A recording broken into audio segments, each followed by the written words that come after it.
ചേരിചേരാ നയത്തിലൂടെയും സാർവലൗകികതയുടെ ആശയങ്ങൾ ഉയർത്തിപ്പിടിച്ചും ഇന്ത്യ എന്ന രാജ്യത്തെ ലോക സമാധാനത്തിന്റെ വക്താക്കളായി പ്രതിഷ്ഠിച്ച നേതാവായിരുന്നു നെഹ്റു.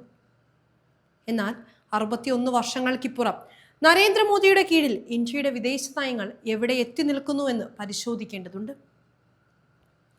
ആധുനിക ഇന്ത്യയെ വാർത്തെടുത്ത ജവഹർലാൽ നെഹ്റുവിന്റെ 61ാമത് ചരമവാർഷികമാണ് കഴിഞ്ഞുപോയത്. നൂറ്റാണ്ടുകളോളം കോളനി ഭരണത്തിന് കീഴിലായിരുന്ന രാജ്യത്തിന്റെ പ്രഥമ പ്രധാനമന്ത്രി എന്ന നിലയിൽ നെഹ്റുവിന് മറികടക്കേണ്ടിയിരുന്നത് വലിയ കടമ്പകളായിരുന്നു. സാമൂഹ്യവും സാമ്പത്തികവുമായ നിരവധി വെല്ലുവിളികളാണ് 1947 ഓഗസ്റ്റ് 15 ശേഷം രാജ്യത്തിന് മുന്നിൽ ഉയർന്നു വന്നിരുന്നത്. അനാചാരങ്ങൾ കൊടികുത്തി വാഴുകയും ജാതീയത ഏറ്റവും തീവ്രമായി നിലനിൽക്കുകയും ചെയ്തിരുന്ന രാജ്യത്ത് വികസനം എന്നത് ഏറ്റവും അവസാനത്തെ ആളെ പോലും സ്പർശിക്കുന്ന തരത്തിലുള്ളതായിരിക്കണമെന്ന നിർബന്ധമുണ്ടായിരുന്ന പ്രധാനമന്ത്രിയായിരുന്നു ജവഹർലാൽ നെഹ്റു. സമയത്തിന്റെ കടന്നുപോക്കിലല്ല, ഒരു മനുഷ്യനുണ്ടായ നേട്ടങ്ങളിലൂടെയാണ് അയാളുടെ കാലത്തെ അടയാളപ്പെടുത്തേണ്ടത് എന്ന നെഹ്റുവിന്റെ വാക്കുകൾ അദ്ദേഹത്തിന്റെ കാഴ്ചപ്പാടിന്റെ കൂടി പ്രതിഫലനമായിരുന്നു. ഭരണാധികാരി എന്ന നിലയിലും നെഹ്റുവിനെ വ്യത്യസ്തനാക്കിയത് അദ്ദേഹത്തിന്റെ കാഴ്ചപ്പാടുകൾ തന്നെയാണ്. നെഹ്റു തന്റെ ഭരണകാലത്ത് ഇന്ത്യയിൽ കൊണ്ടുവന്ന മാറ്റങ്ങളും പുതിയ ആശയങ്ങളും എടുത്തു പറയാൻ കഴിയുന്നതായിരുന്നു. ഇന്ത്യൻ ഉപഭൂഖണ്ഡത്തിൽ നെഹ്റു കെട്ടിപ്പടുക്കാൻ ആഗ്രഹിച്ചത് ഒരു മതേതര ജനാധിപത്യ രാജ്യത്തെയായിരുന്നു. മിശ്ര സമ്പദ് വ്യവസ്ഥയെയും സോഷ്യലിസത്തിൽ അധിഷ്ഠിതമായ പൊതുമേഖലാ വ്യവസായ വികസനത്തെയും അദ്ദേഹം മുന്നോട്ട് വെച്ചു. അതിനുവേണ്ടിയാണ് അദ്ദേഹം രാജ്യത്ത് പഞ്ചവത്സര പദ്ധതികൾ അവതരിപ്പിച്ചത്. ബ്രിട്ടൻ കോളനിയാക്കി ഭരിച്ചിരുന്ന രാജ്യത്ത് ലോകത്തിന്റെ സഹായത്തോടെ പല പുതിയ മുന്നേറ്റങ്ങളും നടപ്പിലാക്കാൻ നെഹ്റുവിന് സാധിച്ചു. പ്രധാനമന്ത്രി എന്ന നിലയിൽ ഇന്ത്യയെ കെട്ടിപ്പടുക്കാനുള്ള നിരവധി പദ്ധതികൾ നെഹ്റു വിഭാവനം ചെയ്തു. സാമൂഹിക, സാമ്പത്തിക, രാഷ്ട്രീയ, വിദ്യാഭ്യാസ രംഗങ്ങളിൽ വലിയ നവീകരണ പദ്ധതികൾ നടപ്പിലാക്കുകയും ദീർഘവീക്ഷണത്തോടെ രാജ്യത്തെ മുന്നോട്ട് നയിക്കുകയും ചെയ്ത നേതാവായിരുന്നു അദ്ദേഹം. ഇന്ത്യയോടൊപ്പം കോളനി ഭരണത്തിൽ നിന്ന് മോചിതരായ രാജ്യങ്ങൾ സ്വേച്ഛാധിപത്യത്തിന്റെയും പട്ടാള ഭരണത്തിന്റെയും പിടിയിലായപ്പോൾ ഇന്ത്യ ജനാധിപത്യ രാജ്യമായി തലയുയർത്തി നിന്നു. അന്ന് ലോകരാജ്യങ്ങൾക്ക് മുൻപിൽ ശക്തമായ നിലപാടെടുത്ത തലയെടുപ്പോടെ നിന്നിരുന്ന രാജ്യമായിരുന്നു ഇന്ത്യ.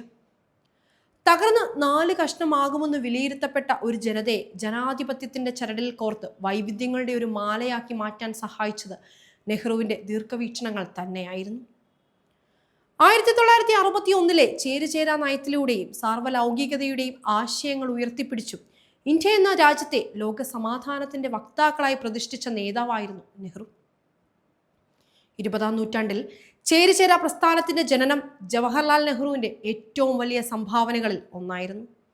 അന്ന് വികസ്വര രാജ്യങ്ങൾ എന്ന് വിളിക്കപ്പെട്ടിരുന്ന 120 രാജ്യങ്ങൾ ഉൾപ്പെട്ട ഒരു അന്താരാഷ്ട്ര ഫോറമായിരുന്നു ഈ പ്രസ്ഥാനം. ഈ 120 രാജ്യങ്ങളും ചേരിചേരാ ആശയത്തിൽ വിശ്വസിച്ചിരുന്നു. 1961 ബെൽഗ്രേഡിൽ ഇന്ത്യയുടെ പ്രഥമ പ്രധാനമന്ത്രി പണ്ഡിറ്റ് ജവഹർലാൽ നെഹ്റുവും ഈജിപ്തിന്റെ പ്രസിഡന്റ് ഗമാൽ അബ്ദുൽ നാസറും യുഗോസ്ലോവിയയുടെ പ്രസിഡന്റ് ജോസഫ് ബ്രോസ് ടിറ്റോയും ചേർന്ന് ചേരിചേരാ പ്രസ്ഥാന സമ്മേളനം നടത്തി. 2ാം ലോക മഹായുദ്ധത്തിന് ശേഷവും കോളനിവൽക്കരണ പ്രക്രിയയിലും ആഫ്രിക്കയിലെയും ഏഷ്യയിലെയും നിരവധി രാജ്യങ്ങൾക്ക് സമൃദ്ധിയും സമാധാനവും ഉറപ്പാക്കേണ്ടതിന്റെ ആവശ്യകതയും എല്ലാ രാജ്യങ്ങൾക്കും സുരക്ഷ സ്ഥാപിക്കുന്നതിനും ശക്തമായ ഒരു പ്രസ്ഥാനം ആവശ്യമാണെന്ന് തോന്നി. വാർസോ ഉടമ്പടിയിലും നാറ്റോയിലും ഒപ്പുവെച്ചതിന് ശേഷം ലോകം 2 ശക്തി ഗ്രൂപ്പുകളായി, അതായത് സോവിയറ്റ് യൂണിയനും USA-യും വേർപിരിഞ്ഞ സമയമായിരുന്നു അത്. വാഷിംഗ്ടണിലും മോസ്കോയിലും ചേരിചേരാ പ്രസ്ഥാനം കോൾഡ് വാരിയേഴ്സിനെ അലോസരപ്പെടുത്തി. അതേസമയം പുതുതായി സ്വതന്ത്രമായ സംസ്ഥാനങ്ങൾക്കിടയിൽ ചേരിചേരാ പ്രസ്ഥാനത്തിന്റെ ജനനം ജനപ്രിയമായിരുന്നു. എന്നാൽ 61 വർഷങ്ങൾക്കിപ്പുറം നരേന്ദ്രമോദിയുടെ കീഴിൽ ഇന്ത്യയുടെ വിദേശ നയങ്ങൾ എവിടെ എത്തി നിൽക്കുന്നുവെന്ന് പരിശോധിക്കേണ്ടതുണ്ട്. ശീതസമരകാലത്ത് ലോകം 2ആയി വിഭജിക്കപ്പെട്ടപ്പോൾ ഇന്ത്യ സ്വീകരിച്ച നിലപാട് ശക്തമായിരുന്നു.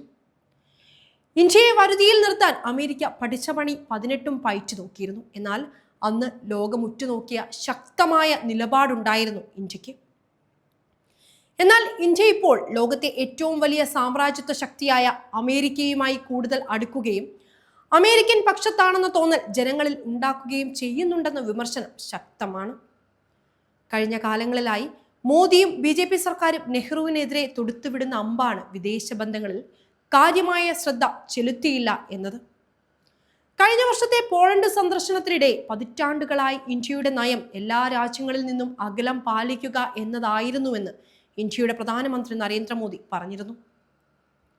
എന്നാൽ സ്വാതന്ത്ര്യ സമര കാലം മുതൽ തന്നെ ലോകത്തിന്റെ പല ഭാഗങ്ങളുമായി ദൃഢമായ ബന്ധങ്ങൾ സൂക്ഷിക്കുകയും സ്വാതന്ത്ര്യത്തിന് ശേഷം വിദേശ ബന്ധങ്ങളിൽ ദീർഘവീക്ഷണമുള്ള നിരീക്ഷണങ്ങൾ നടത്തുകയും ചെയ്ത നേതാക്കളായിരുന്നു ഇന്ത്യക്കുണ്ടായിരുന്നതെന്ന് ചരിത്രം പരിശോധിച്ചാൽ മനസ്സിലാക്കാം. ഇന്ത്യയുടെ മുൻ വിദേശ നയത്തെക്കുറിച്ചുള്ള മോദിയുടെ ഈ പ്രസ്താവന രാജ്യത്തിന്റെ ചരിത്രം, നയതന്ത്ര ദിശാബോധം എന്നിവയെ വളച്ചൊടിക്കുന്നതായിരുന്നു. ചേരിചേരാ നയവുമായി ശീതയുദ്ധകാലത്ത് ലോകത്തിന്റെ ബഹുമാനം നേടിയ ഒരു വിദേശ നയത്തെക്കുറിച്ചായിരുന്നു മോദിയുടെ ഈ തെറ്റിദ്ധരിപ്പിക്കുന്ന നിലപാട് എന്നതാണ് എടുത്തു പറയേണ്ടത്. ലോക സമാധാനമായിരുന്നു നെഹ്റുവിന്റെ നേതൃത്വത്തിലുള്ള ചേരിചേരാ പ്രസ്ഥാനത്തിന്റെ പ്രധാന ആശയങ്ങളിലൊന്ന്. 1961 ലോകം സോവിയറ്റ് യൂണിയന്റെ നേതൃത്വത്തിലുള്ള സോഷ്യലിസ്റ്റ് ചേരി, അമേരിക്ക നയിക്കുന്ന മുതലാളിത്ത ചേരി എന്നിങ്ങനെ രണ്ട് ചേരികളായി തിരിഞ്ഞപ്പോൾ ഇരു ചേരികളിലും പെടാതെ മൂന്നാം ലോക രാജ്യങ്ങളെ ചേർത്ത് ചേരിചേരാ പ്രസ്ഥാനം എന്ന പുതിയ ആശയത്തിന് രൂപം നൽകാൻ അന്ന് നെഹ്റുവിന് കഴിഞ്ഞു. ലോക സമാധാനത്തിനു വേണ്ടി നിലകൊണ്ടിരുന്ന ഈ പ്രസ്ഥാനം ഇരു ചേരികൾക്കുമിടയിൽ മധ്യസ്ഥത വഹിച്ചുകൊണ്ട് പ്രശ്നപരിഹാരത്തിന് മുൻഗണന നൽകി. 1947 സ്വാതന്ത്ര്യലബ്ധി മുതൽ ഇന്ത്യ മുറുകെ പിടിച്ചിരുന്നതും എന്നാൽ ഏതോ ഘട്ടത്തിൽ ഇന്ത്യ കൈവിട്ട് കളഞ്ഞതുമായ നിലപാടാണ് ലോക സമാധാനത്തിന് വേണ്ടിയുള്ള പരസ്പര സഹകരണം എന്നത്. കോളനിവൽക്കരണം അവസാനിപ്പിക്കുക, രാജ്യങ്ങൾ ആണവായുധങ്ങൾ സംഭരിക്കുന്നത് നിർത്തുക തുടങ്ങിയ ആശയങ്ങൾ ലോകത്തോട് വിളിച്ചു പറഞ്ഞിരുന്ന കാലം ഇന്ത്യക്കുണ്ടായിരുന്നു. എന്നാൽ ഇന്ന് പലസ്തീനിൽ പിഞ്ചു കുഞ്ഞുങ്ങളെ പോലും കൊന്നു തള്ളുന്നത് പോലുള്ള മനുഷ്യത്വരഹിതമായ നടപടികൾ ഇസ്രയേൽ സ്വീകരിക്കുമ്പോഴും ഇന്ത്യ അവർക്ക് നിശബ്ദ പിന്തുണ നൽകുകയാണ്. ഈ നിലയിൽ ലോക സമാധാനത്തിനു വേണ്ടി, മനുഷ്യജീവനു വേണ്ടി, മതേതരത്വത്തിനു വേണ്ടി നിലകൊണ്ട ഇന്ത്യയുടെ പ്രഥമ പ്രധാനമന്ത്രി ജവഹർലാൽ നെഹ്റുവിന്റെ പ്രതിച്ഛായ തകർക്കാനാണ് നിഗൂഢ കേന്ദ്രങ്ങൾ ശ്രമിക്കുന്നത്. ചരിത്രത്തെ മാറ്റിമറിക്കാൻ ആര് ശ്രമിച്ചാലും അതിനെയെല്ലാം മറികടന്ന് നെഹ്റുവിന്റെ പ്രതിച്ഛായയും ആശയങ്ങളും നിലപാടുകളും ഇന്ത്യക്കാരുടെ മനസ്സിൽ ജീവിക്കുക തന്നെ ചെയ്യും.